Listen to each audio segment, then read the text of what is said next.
In die Bybel vergelyk Paulus hierdie lewe met 'n resies. En dat ons hierdie resies so moet hardloop dat ons die prys sal ontvang. Maar soms gebeur daar dinge wat die lewensreis so uitdagend maak, wat jou hele lewe kom onderbreek. Dit kan 'n ernstige siekte wees. Dit kan die dood van 'n geliefde wees. Of dit kan groot finansiële uitdagings wees. En baie maal voel dit of 'n mens net in sak en as wil gaan sit. Jy sien hoe ander mense vooruit hardloop en dit voel of jy net nie meer kan byhou nie. Maar ek wil jou vandag bemoedig. Staan weer op. Hou aan, druk deur die seer en die pyn. Hebreërs 12 sê ons doen dit deur ons oë vas te naal op Jesus, die voorganger en volëinder van ons geloofswedloop. Hy het ter wille van die blydskap wat daarvoor vir hom gewag het, die kruis verduur. Want jy sien, wanneer jy aanhou, gebeur daar iets wonderlik. Jou hemelse Vader, deur die Heilige Gees, kom help jou.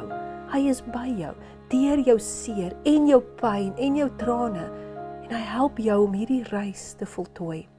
Deuteronomium 33:26-27 sê, daar is niemand soos die God van Israel nie. Hy ry deur die hemel om jou te help, oor die wolke in sy majesteit.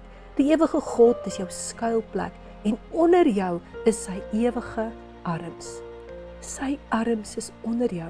Sy Heilige Gees dra jou, vertroos jou en help jou. Jakobus 1:12 sê, gelukkig is die mens wat in beproewing volhard. As die toets sy geloof as eg bewys, sal hy die lewe as oorwinnaarskroon ontvang. God het hierdie lewe beloof aan hulle wat hom liefhet.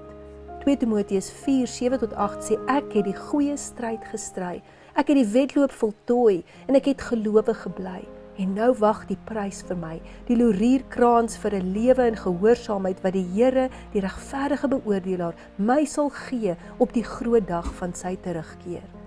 Hierdie wedloop is soms 'n stryd, maar met die hulp van jou hemelse Vader kan jy dit gelowig stry, kan jy dit met sy hulp maak, en aan die einde sal jy 'n oorwinnaarskroon ontvang.